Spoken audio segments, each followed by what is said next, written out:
I just finished reading volume 1 of Goodnight PunPun. Holy shit. Oh my god.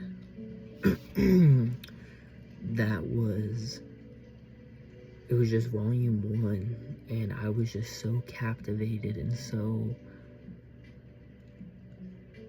drawn to the art, drawn to the story. Every page I was all like, almost like shaking, like what's next, like what's gonna happen. And it's just, wow. I remember, it got popular a little bit ago, and I was always like, oh, I'll read that online, or oh, I'll get the manga. And I never ended up doing it until like semi-recently, I guess. And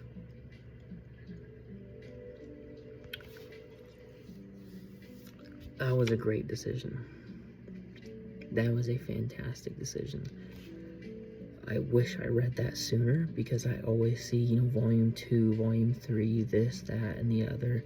And every volume gets like thinner and thinner and thinner. And I'm so addicted. Like, I want to go out right now and just buy the rest of the series, or just go online and order it. It has been a long time since I felt this way about anything. Like, I've read a lot of manga, I've watched a lot of anime, I've read a lot of comics, but like, I couldn't even, I was going through some comics and manga that I have gotten that I needed to read, that I haven't read, that I got. I couldn't even read, that was the first thing I read, was Goodnight PunPun Volume 1. Oh my god. Complete 10 out of 10.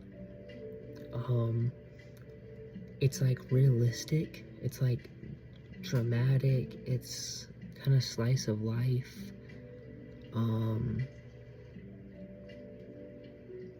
But not in like the normal positive happy way. It's very, like, a lot of the adults and a lot of the people in there are portrayed a specific way, and you're just kind of like, why are you like that? You know what I mean?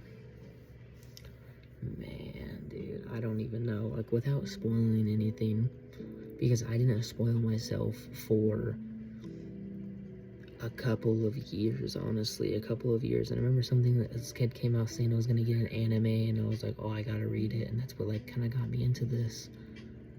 I'm at a loss for words. I don't even know how to like put into words how I feel about this book. When it couldn't just be the state of mind, iffy, whatever, kind of a weekend. Was anticipating some things today, didn't happen, plus more iffy whatever stuff, which I was already kind of upset about and in a bad mood.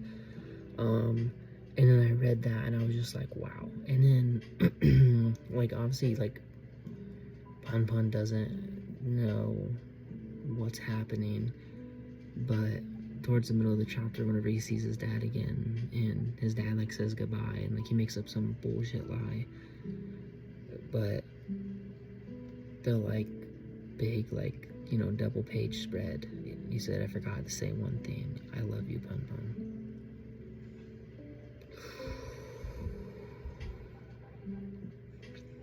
That was, I teared up on that. I was just like, wow. Because like, it's not the fact that, oh, his dad cares, but like, I understand he's manipulating, he's being conniving, he's being a douche, but like, PunPun felt that, and then he feels like he just broke this girl's heart, kind of a thing. I'm not gonna go into detail, like I said, but he feels like he broke this girl's heart too. And his mom just got back and she doesn't care about him, and he just sees his dad for the first time in a couple months, and the last time.